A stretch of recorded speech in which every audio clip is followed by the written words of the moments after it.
Dans cette vidéo, on va développer ensemble une application mobile en 30 minutes et sans coder. Je t'explique rapidement le contexte. Je suis de confession musulmane et je ne trouvais pas d'application mobile de sourate sans publicité. J'ai donc décidé de créer ma propre application en no-code. Dans cette vidéo, on va donc récupérer des sourates pour en faire une application mobile. Mais quelle que soit ta confession, que ce soit chrétien, que ce soit juif ou même que tu sois athée, tu peux suivre cette vidéo tout en scrapant absolument tout ce que tu veux, que ce soit la Torah, que ce soit la Bible ou que ce soit même Harry Potter. Pour développer notre application mobile, on va donc procéder en 3 étapes. La première étape, ça va donc être le scrapping. Le scrapping, c'est tout simplement récupérer les résultats d'un site internet. Et nous, ce que l'on veut donc pour peupler notre application mobile, ça va donc être de récupérer les sourates du Coran. Et pour ça, on se retrouve tout de suite sur mon écran où je vais vous montrer comment faire. Alors, dans un premier temps, le but, ça va donc être d'exporter toutes les sourates que l'on a sur la page. Et pour ça, ce que l'on va faire, c'est utiliser donc l'extension qui s'appelle Web Scrapper. Ok, donc vous pouvez installer directement cette extension sur Google Chrome. Et ensuite, ici, pour commencer à scraper, ce que l'on va faire, c'est simplement faire un clic droit et cliquer sur Inspecter. Et donc à ce niveau-là, ce que l'on va faire, c'est cliquer donc sur la flèche et cliquer sur Web Scrapper. Ok, donc ici, c'est donc l'endroit où l'on va pouvoir récupérer le scrapping des données. Ok, donc pour ça, ce que l'on va faire, c'est simplement cliquer sur Create New Sitemap. Ok, donc ici, le nom du premier sitemap, ça va donc être sourate. Et ici, au niveau du Start URL, on va simplement cliquer sur l'URL, le copier et le coller. Et donc ici, on va cliquer sur Create Sitemap. Et donc là, ce que l'on va faire, c'est cliquer sur Add a New Selector. Ok, et le premier sélecteur, ça va donc être le nom des sourates. Donc ici, au niveau du type, vous pouvez donc laisser sur texte. Au niveau du sélecteur, on va cliquer sur Select. Et nous, on aura donc un sélecteur qui sera donc multiple. Donc on va cocher la case multiple. Et donc on va cliquer sur la première sourate ainsi que sur la deuxième sourate. Et donc là, automatiquement, Open Web Scrapper comprend que on veut récupérer donc la liste de toutes les sourates. Donc ce que l'on va faire, c'est simplement cliquer sur Done Selecting. Et ce qui est bien, c'est qu'ici, on peut cliquer sur Data Preview pour voir en gros donc les données que l'on va scraper. Donc là, on peut voir qu'il nous a donc sélectionné toutes les sourates. Ensuite, ce que l'on va faire, c'est simplement donc cliquer sur Save Selector. Et donc ici, ce que l'on va faire donc au niveau du sitemap sourate, c'est qu'on va lui dire, écoute, scrap toutes les données. Ok, donc ici, on va cliquer sur Scrap et on va cliquer sur Start Scrapping. Et donc là, automatiquement, il va récupérer donc la liste de toutes les sourates. Et donc ici, on va cliquer sur Refresh. Et effectivement, on a donc un fichier avec donc la liste de toutes les sourates. Et donc nous, ce que l'on veut, c'est simplement donc exporter ce fichier. Donc ici, on va cliquer sur Export Data. Et ici, donc on va le télécharger sous format CSV. Et donc là, automatiquement, il nous a téléchargé donc un fichier sourate qui contient donc la liste des sourates. Ok, donc ça, c'est la première étape. La deuxième, ça va donc être de scraper donc tous les versets de toutes les sourates. Et pour ça, ce que l'on va faire, c'est simplement cliquer sur Create New Sitemap. Et donc encore une fois, cliquer sur le premier lien. Et donc là, le nom du sitemap, ça va donc être verset. Ok, et donc le start URL, donc ça va être pareil que tout à l'heure. Donc on va simplement copier et coller l'URL. Et ici, on va cliquer sur Create Sitemap. Ensuite, ici, on va donc rajouter exactement comme tout à l'heure le même sélecteur. Donc on va cliquer sur Add New Selector. Et donc ici, au niveau de l'ID du sélecteur, ça va donc être non. Ok, et donc ici, ce que l'on va faire, c'est simplement donc modifier le type. Le type, ce ne sera pas un texte, ce sera un lien. Ok, donc ici, on va cliquer sur Link. Et pourquoi est-ce qu'on veut un lien? Tout simplement pour dire à donc l'extension Open Web Scrapper, je veux que tu ailles naviguer sur tous ces liens et que tu récupères le contenu. Ok, donc ensuite, ce que l'on va faire, c'est simplement, donc au niveau du sélecteur, cliquer sur Select. Et ici, ce sera encore une fois un sélecteur multiple. Donc, on va cocher multiple. Et ici, donc, on va commencer à donc sélectionner nos deux premières sourates. Et donc, automatiquement, il comprend encore une fois que on veut scraper toutes les sourates. Donc ici, on va cliquer sur Done Selecting. Et on va cliquer sur Save Selector. Ok, donc ça, c'est la première étape. Et donc ici, ce que l'on va faire, c'est simplement cliquer donc à ce niveau-là. Et donc, nous, maintenant, ce qui va nous intéresser, c'est récupérer donc la liste des versets, ok, de chacune de ces sourates. Et pour ça, ce que l'on va faire, c'est cliquer donc sur donc la première sourate. Et ici, on va rajouter un nouveau sélecteur. Donc, on va cliquer sur Add New Selector. Et donc, l'ID du sélecteur, ça va donc être verset. Et donc, ici, le type, ça va être un texte. Ici, au niveau du sélecteur, on va cliquer sur Select. Et ici, encore une fois, ce sera un sélecteur multiple. Ok, donc on va cocher multiple. On va donc sélectionner le premier verset ainsi que le deuxième verset. Et ici, on va cliquer sur Done Selecting. Et on va vérifier qu'il nous récupère bien les informations que l'on veut en cliquant sur Data Preview. Et là, effectivement, il récupère donc la liste donc, des versets de la première sourate. Donc, c'est exactement ce que l'on veut. Et maintenant, ce que l'on va faire, c'est simplement donc sauvegarder le sélecteur. Et ici, on va commencer à faire de la magie. Ici, au niveau de sitemap verset, on va commencer à scraper toutes les données, ok, donc tous les versets de toutes les sourates. On va simplement donc cliquer sur Scrap et cliquer sur Start Scrapping. Et donc là, automatiquement, il va donc aller sur toutes les sourates et récupérer tous les versets. Ok, donc ça va prendre quelques temps. Ça va prendre, je pense, environ 5 ou 6 minutes. Et une fois que c'est fait, on va pouvoir exporter un fichier.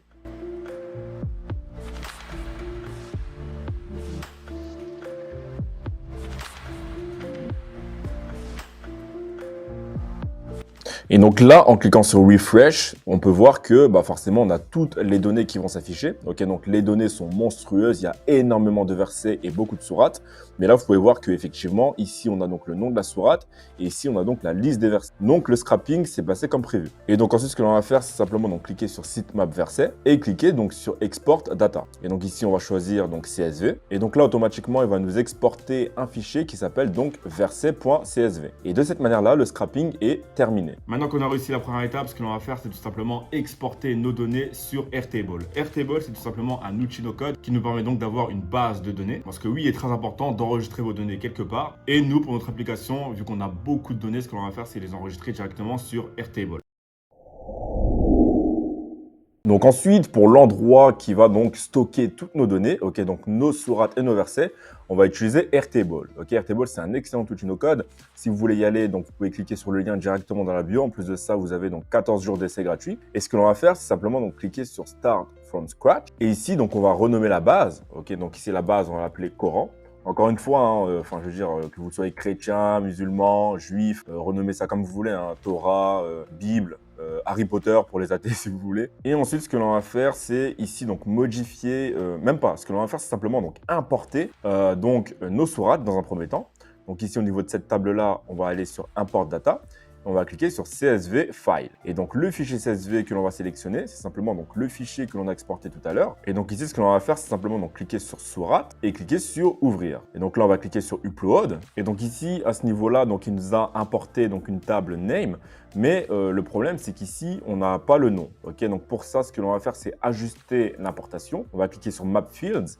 Et ici, au niveau de Name, ce que l'on va faire, c'est donc non pas choisir Web Scraper Order, mais choisir non. Et donc de cette manière-là, on a la liste de toutes les sourates avec leur nom. Et donc ici, ce que l'on va faire, c'est simplement cliquer sur Import. Et donc là, automatiquement, il a sélectionné donc toutes les datas et il les a mis donc directement dans la base de données. Alors par contre, je ne sais pas pourquoi est-ce qu'il m'a donc mis ça au niveau de la 4e ligne. Ce que je vais faire, c'est simplement donc tout sélectionner, ok, tout sélectionner. Je vais simplement copier les datas. Je vais les supprimer en cliquant sur Clear. Je vais remonter tout en haut. Donc ça, je vais le supprimer. Je vais récupérer la première colonne et simplement coller mes données. Voilà, donc ici, on a donc le nom. Ok, donc ici, on peut renommer la table en mettant donc nom et en cliquant donc sur Save. On n'a pas vraiment besoin de la colonne Note. Donc pour ça, ce que l'on va faire, c'est simplement cliquer dessus et cliquer donc sur Delete Field. Voilà, et ensuite, on va donc renommer notre table et l'appeler donc sourate. On va cliquer sur Save. Ensuite, ce que l'on va faire, c'est simplement donc importer notre deuxième table. Et pour ça, on va donc cliquer donc juste ici sur Add or Import. Et ici, on va cliquer sur CSV File. Ok, donc pareil que pour donc, les sourates. Mais cette fois-ci, on va cliquer donc sur le fichier verset. Et on va cliquer sur Ouvrir. Et donc ensuite, ce que l'on va faire, c'est simplement donc cliquer sur Upload. Et ici, on nous demande où est-ce qu'on veut donc importer notre fichier. Et ici, on va donc sélectionner Create a New Table. On va cliquer sur Next. Et donc ici, automatiquement, elle a récupéré donc les sourates plus les versets. Ok, donc ici, ce que l'on va faire, c'est donc cliquer sur Import. D'ailleurs, je tiens à dire que donc sans les 14 jours d'essai gratuits, vous n'aurez jamais pu récupérer donc, plutôt importer la liste de toutes ces données. Il y en a tellement, il y a tellement de versets que forcément, il va falloir que vous preniez un plan au-dessus si vous voulez donc continuer à utiliser cette application. Mais pour notre test, les 14 jours d'essai gratuits sont parfaits. Donc cette colonne-là, donc Web Scraper Start, on peut donc la supprimer en cliquant sur Delete Field. Ensuite, on peut également donc supprimer donc cette colonne non href. Donc on va cliquer sur Delete Field. Et donc ici, il nous reste donc la colonne nom et la colonne verset. Cette colonne-là, on ne peut pas la supprimer parce que ce sont en fait les identifiants de nos données. Ok, et donc ici, la dernière chose qu'il nous reste à faire, c'est simplement donc renommer la table. Donc cette table, on va l'appeler donc verset et cliquer sur Save. Et de cette manière-là, on a pu donc importer nos sourates et nos versets directement dans Airtable. Et voilà la dernière étape. Maintenant qu'on a réussi à scraper et également à avoir notre base de données, c'est l'heure de la partie la plus importante et la plus amusante, créer notre application mobile sans coder. Et pour ça, on va utiliser l'outil monstrueux qui est Adalo et qui permet justement de créer des applications mobiles en no-code, donc sans coder. Et pour accéder, vous pouvez donc cliquer sur le lien dans la description. Vous avez donc un lien qui vous permet d'avoir donc 2 mois gratuits. Et donc ensuite, une fois que vous avez créé votre compte, on se retrouve donc directement sur l'interface. Donc la première chose que l'on va faire, c'est simplement donc créer une nouvelle application. Okay, donc pour mon cas, j'ai déjà donc une application qui s'appelle Coran plus beaucoup d'applications. Mais ce que l'on va faire, c'est vraiment commencer depuis le début. Donc on va cliquer sur Create a New App. Ici, donc on va choisir Native Mobile App et cliquer sur Next. Ensuite ici, on nous demande si on veut un template. On va choisir donc un template vide et cliquer sur Next. Ensuite ici, on nous demande donc le nom de l'application. Donc pour mon cas, je vais rentrer donc Coran 2. Et ici, on nous demande donc de rentrer une couleur donc primaire et une couleur secondaire. Vous mettez absolument ce que vous voulez. Pour mon cas, je vais le laisser comme ça. Ensuite, on va cliquer sur Create. Et donc là, automatiquement, il va créer notre application, donc avec une page d'inscription, une page de connexion et une page d'accueil par défaut. Donc, ce qui nous permet donc de gagner pas mal de temps. Et donc, le but dans un premier temps, ça va donc être de connecter notre base de données Airtable avec Adalo. Et donc, pour ça, ici, on va cliquer donc sur Database, donc juste ici. Et ici, donc, on a le choix. Ok, donc soit connecter une base de données externe, ou soit donc avoir une base de données en interne. Pour notre cas, la base de données elle est en externe puisqu'elle est sur Airtable. Le problème, c'est que donc Adalo a rendu cette option payante, ok, donc l'option qui permet d'avoir une base de données externe et de la connecter à Adalo. Et donc pour pouvoir l'utiliser, il faut donc un plan payant qui est donc à 65 $ par mois. Si vous utilisez simplement Adalo pour cette vidéo, je vous déconseille donc de prendre un plan. Ce ne sera pas vraiment utile. Ce que je vous conseille à la place, c'est de rajouter des collections donc directement en interne, de rajouter quelques sourates et quelques versets, puisque vous n'aurez pas la possibilité de récupérer tous les versets. Le but de cette vidéo, c'est simplement de vous montrer que oui, vous pouvez créer des applications mobiles sans coder en 30 minutes. Donc, je vais vous montrer comment connecter une base de données externe directement avec Adalo. Donc ici, je vais cliquer sur Add Collection. Et ici, donc au niveau du nom de la collection, je vais donc rentrer sourate. Ok, donc c'est la première collection que l'on va rentrer. Ici, au niveau de API Base URL, il va falloir la récupérer donc directement sur Airtable. Donc ici, à ce niveau-là, ce que l'on va faire, c'est simplement cliquer sur ce petit bouton qui est Help. Et donc ici, on va descendre et cliquer sur API Documentation. Et donc là, on est redirigé vers une page où donc on a à gauche Sourate Table et Verset Table. Nous, ce que l'on va faire, c'est simplement donc cliquer sur Sourate Table. Et ici, ce que l'on va faire, c'est cliquer sur List Record. Et donc ici, on a donc un appel API avec la liste de nos sourates. Et nous, ce que l'on veut, c'est simplement ce lien. Ok, donc ce lien au niveau du curl, on va le copier et le coller directement sur Adalo. Ok, donc ici, on va le coller à ce niveau-là. Mais si vous regardez bien le lien, on a un paramètre qui est donc max records égale 3. Qu'est-ce que ça veut dire? Ça veut dire que lorsqu'on va faire un appel vers ce lien, il va nous renvoyer simplement 3 sourates maximum. Alors que nous, on a donc 114 sourates. Et donc, pour récupérer toutes les sourates d'un coup, ce que l'on va faire, c'est simplement donc supprimer 3. Et à la place, on va mettre 200. Ok, on aurait pu mettre 114, mais on va mettre 200 pour être assez large. Ici, on a donc une autre option qui s'appelle Authentication Setup. Donc ici, on va cliquer sur Add Item et cliquer sur Header. Et donc ici, au niveau du nom, on va donc mettre Authorization. Donc ne faites surtout pas de faute d'orthographe parce que sinon ça ne va pas marcher. Et ici, au niveau de la valeur, ce que l'on va faire, c'est simplement donc retourner sur Airtable et on va donc aller au niveau du compte et cliquer sur Developer Hub. Et donc le but, ça va être d'avoir ce que l'on appelle une clé API. Et c'est ce qui va nous permettre donc de sécuriser la connexion entre notre base de données Airtable et notre application Adalo. Donc pour ça, on va aller sur API Key et ici, on va aller sur Use API Key Instead. Et donc là, automatiquement, il vous a donc créé une clé API. Donc la clé, vous allez la copier. Ok, donc je ne vous montrerai pas ma clé API puisque c'est une clé que vous devez garder secrète. Donc lorsque vous avez une clé API, ne la partagez surtout à personne parce que s'ils ont votre clé API, ils pourront donc accéder directement à votre base de données. Et donc ici, ce que vous allez faire au niveau de la valeur, c'est que vous allez donc rentrer Bearer, ok, et que vous allez donc coller la clé que vous avez générée. Et ensuite, vous allez cliquer sur Done. Donc, une fois que c'est fait, vous allez donc cliquer sur Next. Et ici, donc, on a donc plusieurs appels API, donc Get All, Get One, Create. On va pas s'attarder là-dessus. Ce que vous allez faire ensuite, c'est cliquer sur Next. Et ici, donc, on peut donc tester l'appel API. Donc, on va simplement cliquer sur Run Test. Et donc là, vous pouvez voir qu'il vous récupère donc bien toute la liste des sourates, ok. Et le problème, c'est qu'ici, ils nous disent qu'il y a eu une erreur lors de l'appel API, ok.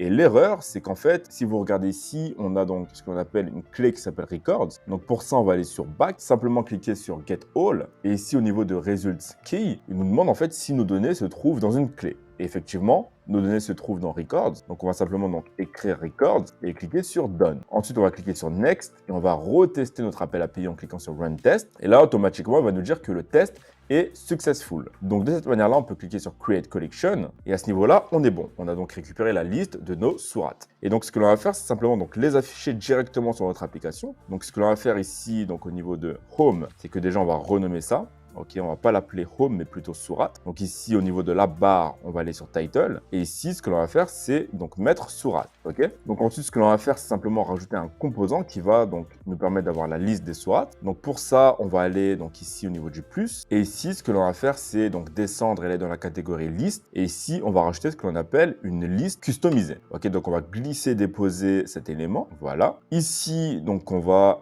simplement donc supprimer le subtitle qui va nous servir à rien. Nous, ce que l'on veut, c'est simplement le titre, ok. Et donc au niveau du titre, ce que l'on va faire, c'est alors juste avant, ce que l'on va faire, excusez-moi, c'est qu'on va donc resélectionner notre composant. Et ici, on nous demande de quelle liste est-ce qu'il s'agit. Ok, donc nous, on a une liste de sourates. Donc, on va sélectionner sourate. Et ici, ce que l'on va faire, c'est qu'au niveau du title, donc on va cliquer dessus et donc on va supprimer title et on va rajouter ce que l'on appelle un texte magique. Ok, donc on a demandé de récupérer une liste de sourates. Donc, on va cliquer sur Add Magic Text. Et ici, ce que l'on va dire, c'est qu'on veut donc le nom de la sourate. Ok, donc on va cliquer sur Fields nom. Donc là, normalement, il nous a donc récupéré la liste des sourates. Et pour vérifier ça, on va simplement donc cliquer sur Preview. Et donc là, du coup, on a un aperçu de notre application mobile. Et donc ici, on peut donc créer un compte d'inscription. Donc le compte, pour mon cas, je vais mettre contact@jbsensei.com. Donc ici, vous rentrez donc un mot de passe. Ici, full name, je vais mettre jbsensei et je vais cliquer sur Sign Up. Et donc là, automatiquement, il nous récupère donc la liste des sourates. Donc c'est exactement ce que l'on veut et ça fonctionne donc parfaitement. Et donc de cette manière-là, on peut être assuré que notre base de données Airtable est bien connectée à notre application Adalo. La deuxième étape, ça va donc être de pouvoir cliquer sur une sourate et d'être redirigé vers donc une page où on aura donc les versets de cette sourate. Pour ça, ce que l'on va faire, c'est donc créer une deuxième page. Donc on va aller sur plus et cliquer sur Add Screen. Et donc ensuite, ce que l'on va faire, c'est simplement donc cliquer sur App Bar, ok. Et donc le nom de l'écran, ça va donc être verset. Et là, on va cliquer sur Create Screen. Donc là, automatiquement, on a notre page verset. Et ce qu'on va faire, c'est simplement relier notre page sourate avec la page verset. Donc là, on va cliquer sur notre composant. Et ici, ce que l'on va faire, c'est rajouter donc un click action, donc une action. On va cliquer sur Add Action et donc on va linker. Ok, donc on va relier notre page vers la page verset. Ok, donc ici, vous pouvez voir qu'il y a un lien qui a été ajouté. Qu'est-ce que ça veut dire? Ça veut dire que lorsqu'on va cliquer sur une sourate, automatiquement, Adalo va envoyer donc la sourate à la page verset. Ok, donc on saura de quelle sourate il s'agit. Donc ici, on va cliquer sur Done. Et ensuite, la deuxième étape, ça va donc être de récupérer notre collection verset, comme on l'a fait pour notre collection sourate. Pour ça, encore une fois, on va cliquer sur Database. Et ici, on va cliquer sur Add Collection. Et donc ici, au niveau du collection name, on va donc mettre verset. Et au niveau de l'API base URL, on va faire pareil. On va donc retourner vers donc notre base de données Airtable. Et donc ici, au niveau de l'API, ce que l'on va faire, c'est simplement donc cliquer sur verset table. Et donc ici, on va cliquer sur list records. Et ce que l'on va faire, c'est simplement donc récupérer donc cet élément. Ok. Donc ici, le lien, on le copie et on le colle. Donc exactement comme tout à l'heure. Ici, au niveau du max record, on va le supprimer. Donc je ne sais pas combien il y a de versets au maximum pour une sourate, mais on va mettre je sais pas, on va mettre 50 000, comme ça on est bien large. Et ici au niveau de Authentication Setup, on va faire exactement pareil que tout à l'heure. Donc ici on va mettre Authorization. Et au niveau de la valeur, ça va être pareil, donc on va mettre Bearer.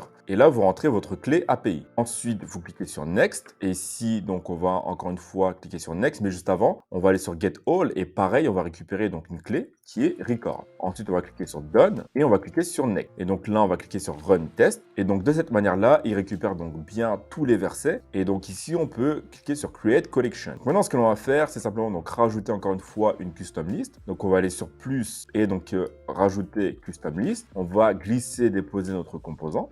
Ok. Et ici, donc pareil, le subtitle, on peut le supprimer. Ok. Donc le titre, on va le descendre. Donc à ce niveau-là, on va recliquer sur notre composant. Et là, on nous demande de quelle liste est-ce qu'il s'agit. Donc c'est une liste de versets. Et ici, ce que l'on va faire, c'est donc cliquer sur title, supprimer title et rajouter un texte magique. Et donc là, on va aller sur verset et choisir donc le verset. Maintenant, très important, ce que l'on va faire, c'est simplement donc filtrer les résultats. Parce que là, actuellement, il nous récupère tous les versets. Ce que l'on veut, c'est récupérer donc les versets de la sourate sur laquelle l'utilisateur a cliqué. Et pour ça, on va cliquer sur le composant. Et ici, ce que l'on va faire, c'est cliquer sur Add Filter. Et donc, le nom du filtre, ça va donc être Filter by Formula. Encore une fois, je ne rentre pas dans les détails pour vous expliquer exactement ce que c'est, parce que forcément, la vidéo a uniquement pour but de vous montrer qu'il est possible de créer une application très rapidement. Vous avez l'occasion donc de prendre ma formation Adalo dans la bio pour savoir donc comment bien développer une application mobile avec cet outil. Ici, ce que l'on va faire, c'est mettre donc une parenthèse, un chevron. On va mettre non, on va fermer le chevron. Ensuite, on va mettre égal, des guillemets. Ici, on va rajouter un texte magique. Et donc, pour le nom, on va aller sur More, on va aller sur Current Surat et on va aller sur Non. Cette formule nous permet simplement de dire récupère simplement les versets de la sourate en question. Et donc ici, on va fermer la parenthèse et cliquer sur Done. Maintenant que c'est fait, on va donc retourner sur notre application en cliquant sur Preview. Donc ici, on a donc la liste des sourates. Et lorsque l'on clique donc sur la première sourate, on est redirigé vers la page donc verset. Et effectivement, elle nous récupère bien donc tous les versets de la première sourate. Donc de cette manière-là, on a une application qui est 100% fonctionnelle. Et ce qui est bien, c'est qu'en plus de ça, vous pouvez donc exporter votre application directement sur votre téléphone. Et donc là, vous pouvez voir en direct que, pour mon cas, j'ai téléchargé l'application sur le téléphone et que l'application fonctionne parfaitement.